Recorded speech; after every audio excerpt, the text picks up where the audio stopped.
segue here. Jump on it. Go ahead. I'll see if it's any You good. use that word profit plan. Well, how do I get rid of, if I'm a business owner, how do I get rid of a budget mindset?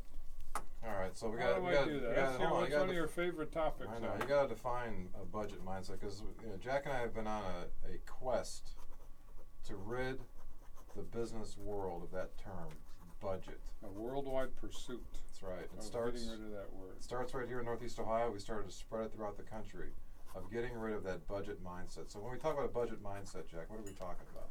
I picture One Flew Over the Cuckoo's Nest with Jack Nicholson. It's an old classic movie, and in it, he literally is in an old line insane asylum, and he's in a straitjacket at one of the scenes, a couple of the scenes. So a budget reminds me every time I hear that word, every time I look at a report that's titled budget, I think of Jack Nicholson in a straitjacket. It binds you. It's an old dusty accounting term that basically is not breathing life into a plan, is not breathing life into the numbers. Whereas what we call the same thing, what we call it a profit plan. And just stop and think of the logic there. If you're in the business of making profit, why in the world would you say, hey, I need a budget? Why wouldn't you say, if you're in the world of making a profit, why wouldn't you say, hey, I have a plan to make a profit. I have a profit plan. It can be exciting. It can be, honest to God, it can truly be exciting to think about what you're going to do, spending all that money once you master and put a good profit plan together and execute on it. It's as good as gold. All right, let me work off your cuckoo's nest example. It's a great straitjacket. It's a great visual.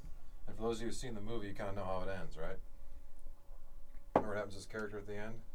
You talking to me? Yeah. That's De Niro in Taxi Driver. No. He gets a lobotomy, doesn't he? Right? And that happens. All right. He does. So that's the way. That's one way. You talking to me was the other movie. Oh, yeah. That's from Taxi Driver. I got that. Thank you, Jack. We're going back to the '70s movies. That's all right. Our audience knows these movies. All right. So that's one way to get rid of the budget mindset is going to give somebody a lobotomy. We're not going to do that drastic yet. But part of the budget mindset, let me share a quick story to give you a sense of where it comes from. People usually hear this. So we had a client of ours, and before he started his own company, he had done some different things. He had been a teacher for a while. He went and worked for a government agency for a while, and he couldn't quite fit in there, and he went and started his own company. But when he was working for a government agency, within the first few months, they had gone through their budgeting process. Now, our client being an upstanding guy and very excited and really taking this role seriously, a new guy coming in, he came into that budget meeting. He was raring and ready to go. He was all excited. He had come in and he had found ways to save about $70,000. All excited, right? I remember this story. So he comes in. He's got his folder ready to go. He sits down with his boss. He says, "Hey, I got things figured out." He gets the folder, slides over. He said, "Look, I have a plan in here that shows how we're going to be able to save $70,000 from our budget." Now his boss, not excited at all, very stone-faced, doesn't open the folder at all, takes the folder, pushes it back to our client. Not only will we find ways to spend that $70,000 that you took out, you're going to find ways to add another $100,000 to that, because we got to spend our budget, or else we lose it. Our budget. All right. So we're talking about a budget mindset.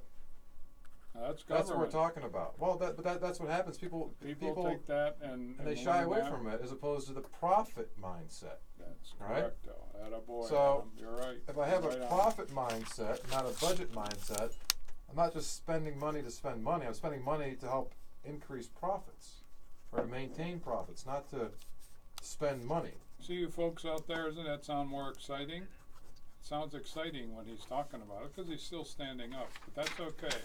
That's all it takes to get you excited, Jack. I'm easy, Adam. But he's standing up and his voice, is it inflection? What's the word? I'm using a big word again. Got to watch it. Well, that's my job, to use the big words on the show. I know, and I got to correct words. you when you use them. But every once in a while I use them. But you're standing and your voice is more powerful here. We got to... Well, we'll see how it does in the second segment when we come back. So we'll come back and we'll delve more into this in terms of how to rid the small business world of that budget mindset. So stay That's tuned for right. that. I'm Adam Sahalter. And I'm Jack Mancini, and we're business coaches with a company called Maximum Value Partners, MVP. We help business owners get unstuck from that state of how. Stay tuned.